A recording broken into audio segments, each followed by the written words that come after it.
ကဲအဲ့ဒါဆိုဟုတ်ပြီနော်တို့တွေကဒီတစ်ဖိုင်မှာဒီ column လေးကိုဘယ်လိုမိတ်တူကူမလဲဆိုတော့တို့ခုနကဒီကနေပြီးတော့3 cm နဲ့ဒီကနေပြီးတော့ဘာဖြစ်လဲ10 cm နဲ့ကိုတို့တွေကဘာဖြစ်လဲဆက်ထားတယ်လေနော်အဲ့ဆက်ထားတဲ့နေရာကိုတို့ဒီလိုချိုးလိုက်မယ်နော်ဒီမှာကြည့်ဒီလိုချိုးလိုက်မယ်ချိုးပြီးတော့တို့ခုနတို့လိုချင်တဲ့ column နော်ကြိုက်တယ်လို့ယူနော်သိလား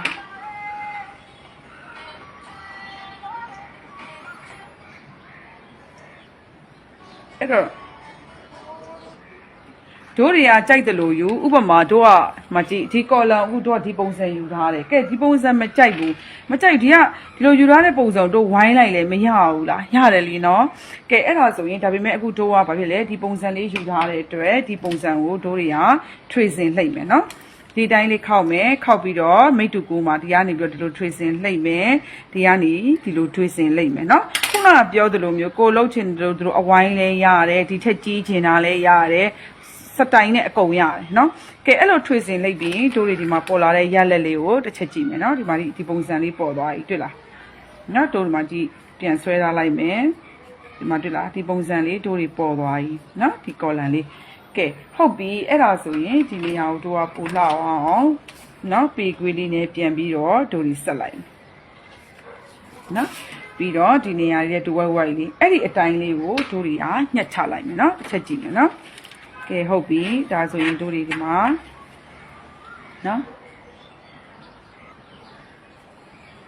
ဟုတ်ပြီနော်တို့တွေကအဲ့ဒါဆိုရင်ဒီနေရာကိုနော်မိတ်တူကူးထားတယ်ဒီနေရာကိုတို့ဒီလိုညှက်မယ်ပြီးရင်ဒီနေရာကိုညှက်မယ်နော်တို့လိုချင်တဲ့ပုံစံအတိုင်းယူရတာပြီးရင်လေပင်းလေးကိုတို့ကဒီမှာ white white လေးယူရတဲ့ဒီနေရာလေးကိုညှက်မယ်ကဲညှက်ပြီးကျန်တဲ့အရာတွေအားလုံးကိုဒီအတိုင်းညှက်ထားလေးတစ်ချက်ကြည့်မယ်နော်ဟုတ်ပြီနော်တို့တွေကလည်းမကြည့်တို့တွေညှက်လိုက်တဲ့အပေါ်မှာဒီပုံစံတိုင်းလေးရပါတယ်တို့ဒါမိတ်တူကူထိုးလိုက်တာလည်းမကြည့်ဒီ column ကိုဒီဘက်ကိုတို့တွေဘာဖြစ်လဲပြန်ချိုးချလိုက်မယ်တွေ့လားဒါကိုလိုချင်တဲ့ column အချိုးစားလေးရပါတယ်ဟိုကိုရီးယားမကြိုက်ဘူးလေခုနကပြောတဲ့အတိုင်းအဝိုင်းလေးလှုပ်ချင်ရောမရဘူးလားရတယ်လို့ပြောတာတယ်လीနော်ဟုတ်ပြီပုံမှာပြတာဒါတို့ကအချွန်လေးစစ်ကူပေါက်ပြီးတို့တွေကဥပမာဒီနေရာလေးအဝိုင်းလေးလှုပ်ချင်တဲ့အကုန်ရတယ်ဒီမှာကြည့်နော်ဒီကနေပြီးတော့ဒီလိုလေးဆွဲလိုက်မယ်ဒီမှာကြည့်နော်ဒီမှာကိုယ့်ရဲ့မျက်စိ creation လေးနဲ့လှတဲ့ပုံစံအဝိုင်းလေးလဲလှုပ်လိုက်မရဘူးလားရတယ်လေနော်ကဲအချွန်လဲရတယ်လို့အဝိုင်းလေးလဲရတယ်အခုလှုပ်နေရင်လည်းအဝိုင်းလေးကလှတဲ့အတွက်တို့တွေကအဝိုင်းလေးကိုဦးစားပေးလှုပ်လိုက်တော့မယ်နော်ကဲဟုတ်ပြီနှမျိုးလုံးလှုပ်လို့ရတဲ့ပုံစံလေးကိုပြထားတယ်နော်ကဲဟုတ်ပြီအဲ့ဒါဆိုရင်ဒီဘက်ကိုချိုးချလိုက်တယ်တွေ့လားနော်ကဲဟုတ်ပြီအဲ့ဒါဆိုရင်တို့ကအနောက်လေပင်းလေးလည်းရပြီအဲ့ဒီအချိန်မှာတို့က stick column လေးကိုဘယ်လိုလုပ်မလဲဆိုတာတစ်ချက်ကြည့်မယ်နော်တို့က stick column လေးကိုယူဖို့အတွက်ဒီမှာကြည့်ရှေ့ချမ်းရဲ့ပခုံးနဲ့နောက်ချောင်းပခုံးလေးကိုတို့တွေက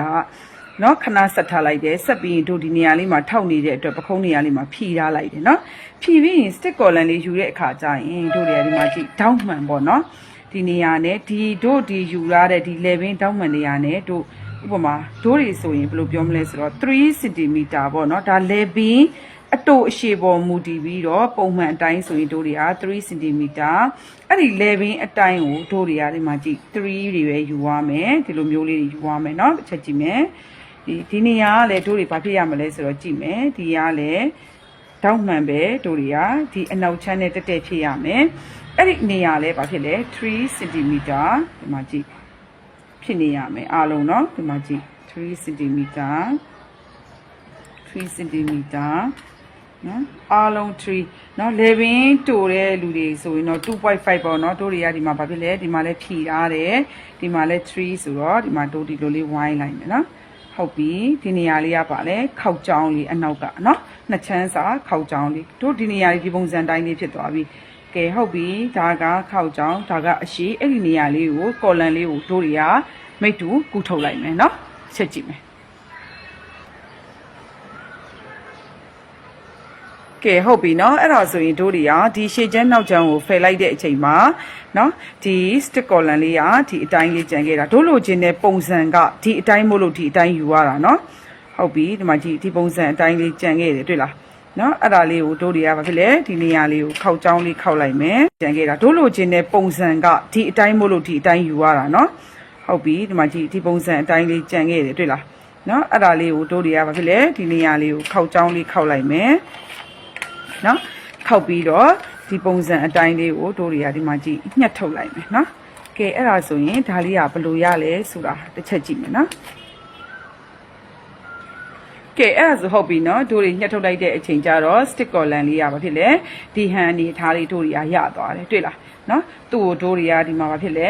ချုပ်မှာပေါ့နော်ဒီအတိုင်းဒီလိုလေးချုပ်မယ်အခုဥပမာလေးကြည့်ရင်ကြည့်ဒီမှာကြည့်တို့ဒီမှာဒီတိုင်းချုပ်လိုက်မယ်မတွေ့လားအနောက်ကလည်းအနောက်တစ်ဝက်ဒီဘက်မှာအနောက်တစ်ချမ်းလောင်းမယ်ဒီဘက်မှာအရှေ့ချမ်းလောင်းမယ်ကဲအဲ့ဆိုတို့လိုချင်တယ်ဒီပုံစံလေးမဖြစ်သွားဘူးလားနော်တို့ကတော့ဟိုမှာပြရတာကတော့အချုံပုံစံလေးဒါပေမဲ့2မျိုးယူလို့ရတယ်ဒီမှာကြည့်တွေ့လားနော်ဒီပုံစံတိုင်းလေးတို့တွေရပါမယ်အဲ့ဒါဆိုရင်တို့တွေကဒီပတန်ကိုတစ်ချက်ကြည့်မယ်ဒီမှာ F1 F2 ခွဲထုတ်မယ်ဒီဘက်ကိုလည်းတို့မိတ်တူကူးလိုက်မယ်အနောက်ကိုလည်းမိတ်တူကူးပြီးတော့ဒီပုံစံလေးရလဲเนาะတို့ရဲ့အယုံမလေးမှာဘယ်လိုပေါ်လဲဆိုတာတစ်ချက်လိုက်ကြည့်မယ်เนาะ